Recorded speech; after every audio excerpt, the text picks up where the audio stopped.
I never tell people this, but sometimes I wake up and replay every small thing like a bad movie. I moved to Portland about 2 years ago, had a job lined up at a marketing firm downtown. Nothing fancy, but it paid okay. Finding an apartment was tough. Everything cost way too much, like $1,500 for a tiny studio. Then I found this place. 1 bedroom, hardwood floors, big windows facing the street, right downtown. Rent was $850 a month. I thought it was a mistake when I saw the listing. Called the landlord right away. This guy Marcus answered quick. Real eager. Talked fast about how great it was. Said I should come see it that afternoon. Mentioned other people were interested, but he'd hold it for me. The building was old. Brick from the 20s. Nice enough. Marcus met me in the lobby. Older guy with gray hair, nervous vibe. Kept checking his watch as we went up to the 3rd floor. Previous tenant moved out last month, he said, messing with the keys. Left it in good shape. The apartment looked perfect. Kitchen updated, bathroom clean, even had a washer and dryer. Too good for that price. I should have asked why, but I was desperate. Marcus kept pushing, saying his phone was blowing up with calls. Signed the lease that day. Moved in the next weekend. First weeks were fine. Unpacked, settled in, started work. Building was super quiet though. No neighbor noise like in other apartments I'd lived in. Dead silent most times. Upstairs, neighbor had odd hours. Footsteps at 3 a.m., then quiet till noon. But people have weird jobs, right? It started small. Found a prescription bottle in the bathroom cabinet while organizing. Label scratched up, couldn't read it. Thought the old tenant forgot it. Threw it away. Then another one behind the stove in the kitchen. Same scratched label. Weird, but I shrugged it off. About a month in, the phones appeared. Changing the air filter in the living room vent, saw something plastic deep inside. Fished it out with a hanger. Cheap prepaid phone, still packaged. Found 6 more in vents around the apartment over 2 weeks. All sealed, same brand. That's when I felt off. Like eyes on me. Cooking dinner, I'd glance over my shoulder. Watching TV, I'd double-check the door lock. The photos changed it all. Cleaning the bathroom mirror, it came loose from the wall. Not broken, just not fixed right. Lifted it, found a manila envelope taped behind. Inside, hundreds of photos. Of the building, apartments. But from inside people's homes. Residents in living rooms, bedrooms, kitchens. Just living normal. Dates on backs went back 3 years. Angles showed someone hiding inside taking them. Last photo, my apartment, empty. Dated 2 weeks before I moved in. Couldn't sleep. Called Marcus next morning. Hey, found stuff from the previous tenant, photos and things. Pause. What kind of photos? Of other apartments. From inside. Longer pause. Should have mentioned this. Previous tenant had issues. Legal stuff? Why rent's low? Why I needed quick move-in? What issues? Evicted a month before you. Installed hidden cameras everywhere. In vents, behind mirrors, light fixtures. Tenants found out. Most left fast. Sick feeling hit me. Cameras? Still there? Maintenance removed what they found. Redid electrical, patched walls, new fixtures. Hung up, searched again. Found 2 more phones I'd missed. Another bottle and couch cushions. Worst, small patched holes in walls. Perfect for tiny cameras. Marcus said they got them all. But how sure? Moved out 3 weeks later. Broke lease, paid fee. Marcus didn't fight it. Showed how bad he wanted renters. Wonder about those other tenants. What did they see? 3 years of watching, photos, hiding phones and pills. Still in Portland, different area. But alone at home, I check corners, vents. Look for holes. Make sure mirrors are secure.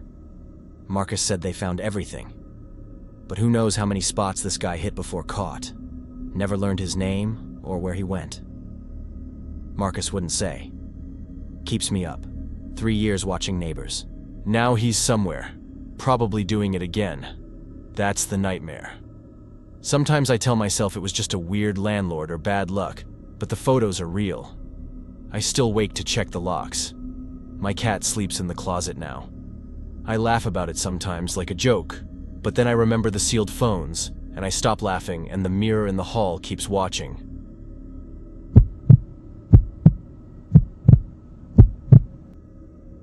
You know, I never thought I'd be telling this story to anyone. It's been a couple years now, and I still get this weird knot in my gut just thinking about it. My name's Mike, and back in early 2023, me and my wife Jennifer decided to buy this old house in suburban Cleveland. It was built in the 1940s. Nothing fancy, just a 2-story place with a basement in a quiet neighborhood. We got it super cheap, like half what it should have cost.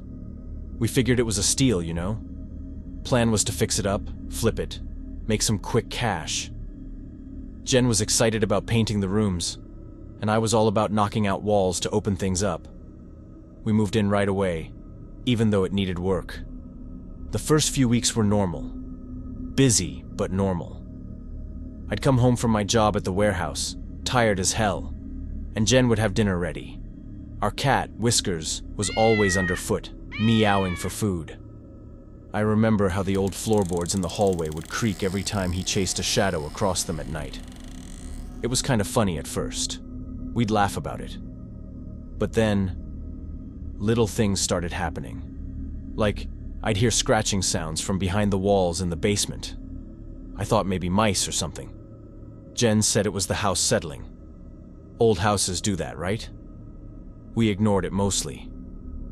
One night, though, I woke up around 2 a.m., thirsty. Went downstairs for water, and the kitchen light was on. I swore I turned it off before bed. Jen blamed me for forgetting, but I don't forget stuff like that. It bugged me. We started renovating the basement a month in. Wanted to turn it into a rec room or something. I was demoing this one wall. It looked weird, thicker than the others. Hammered through, and bam, there was this space behind it. Not on any blueprints we had from the city. It was like a tiny room, maybe 6 by 8 feet. Dark, dusty. I called Jen down. "Hey, come look at this." She peeked in, flashlight shaking a bit. Inside was stuff. A thin mattress on the floor, some canned beans stacked up, a bucket in the corner that smelled bad, and papers. Like a notebook full of writing. We flipped through it, hearts pounding a little. The entries were dated, starting 3 months back, right around when we bought the place. The writing was messy, pencil scrawls. It talked about the new owners. Stuff like, "They got home at 6:15 today. The guy, Mike, works late. Woman makes pasta on Tuesdays." Jen dropped the book. "What the hell?" she whispered. We read more. It detailed our routines, when we ate breakfast, what TV shows we watched, even how I snored at night. One entry said, "Watched them sleep last night. She's pretty when she's quiet." My hands were sweaty holding that thing. Who wrote this? How? We searched the room more, found a small vent leading up, probably to peek through grates in the house, and a hidden door, like a panel that swung out to the backyard, covered by bushes we never trimmed. That's how he got in and out, I guess. We called the cops right away. They came, looked around, took the journal, said it was creepy but no immediate danger. "Probably some homeless guy squatting," the officer said. But we weren't sleeping easy. Jen wanted to stay at her sister's, but I said no. We'd just lock everything, set up cameras. Dumb, I know. Flawed thinking, but I didn't want to run from our own house. That night, we barely slept. Whiskers was acting weird too, staring at walls, hissing at nothing. I kept thinking about that journal entry, planning to introduce myself soon. Roommates should meet. Next day, our neighbor across the street, old guy named Tom, knocked on the door. He saw the cops and asked if we were okay. Then he mentioned his security camera. "Points at your yard sometimes," he said. We asked to see footage. He pulled it up on his computer. There, clear as day, from weeks back, a skinny man in dirty clothes slipping out that hidden door at dawn, carrying a bag. He'd come back at night, multiple times, while we were inside living our lives, eating, arguing about bills, watching movies. He was there, watching. One clip showed him pausing at our bedroom window, just standing there in the dark. That's when it hit hardest. Not the hidden room or the food cans. It was knowing he'd been inches away, breathing the same air, learning us like we were characters in his story, planning that introduction. Cops never caught him. We sold the house quick, took a loss, moved to an apartment downtown. But sometimes, I wake up hearing creaks, wonder if he's out there still, watching new people, or us.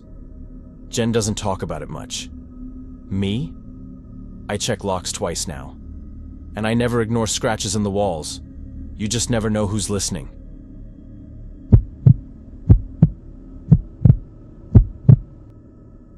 I don't like saying my name here. I'll just say we were the Williams now. We moved in on a sunny June day. It looked normal. A small street, lawns, a swing hanging crooked in the back. My wife, our 2 kids, and me. We were tired, happy, and dumb. I remember the cat scratching the couch the first night. Little things came first. Headaches. Nausea. The kids had the same dream about someone standing in the hall. My wife woke up with a throbbing head. I told myself it was the stress of moving. I blamed boxes and bad sleep.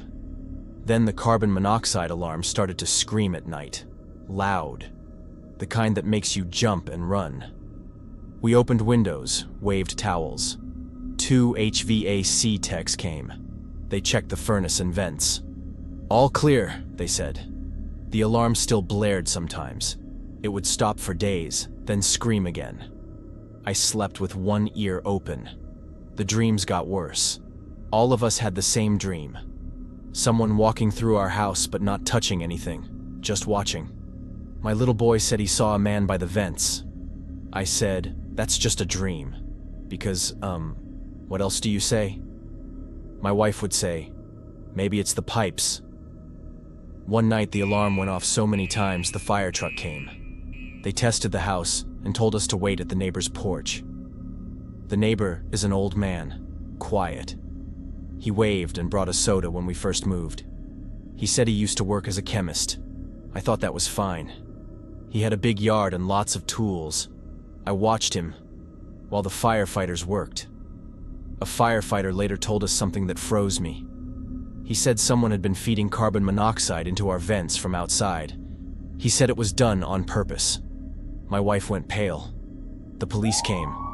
They checked under the hedge between our houses and found a thin pipe that wasn't part of our system. It led toward the neighbor's side. I remember the officer's face when he pointed at it.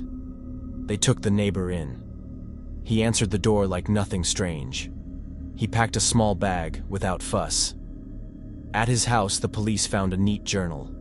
Dates, times, notes, and numbers, like a lab book. He wrote about our headaches, about when the kids were asleep, about dosage and schedules. He wrote he didn't want anyone dead. He wanted us to leave so he could buy the place. The pages had cold math and lines about how the house would get unpleasant. Reading that paper felt like someone telling me how they planned a slow storm. The police said he had been doing it for months, not every day, but often enough. He wrote like it was work. I keep seeing the handwriting when I close my eyes. We moved a month later. People brought food. The judge said words, and the neighbor is in prison now. The papers called it a strange case. After it all, nights are hard. I wake at small sounds. My hand reaches for an alarm that isn't there. My son coughs, and I sit up. I check vents when I sleep at a friend's. I lift hedges when I walk by big yards. Small things help. I still don't know everything. Did he watch us from his window? Did he plan it for months, or just last summer? The police took the journal, but I remember the slow numbers and the neat letters. It proves it was not an accident. It proves someone wanted our house. Sometimes, when it's very quiet, I can still hear the memory of that alarm. Short beeps in the dark. I think that's what sticks with me. Not the jail or the papers. Not the money or the judge. Just the sound. And the idea that a person could sit in his yard and measure how sick to make us without ever coming in. That keeps me up.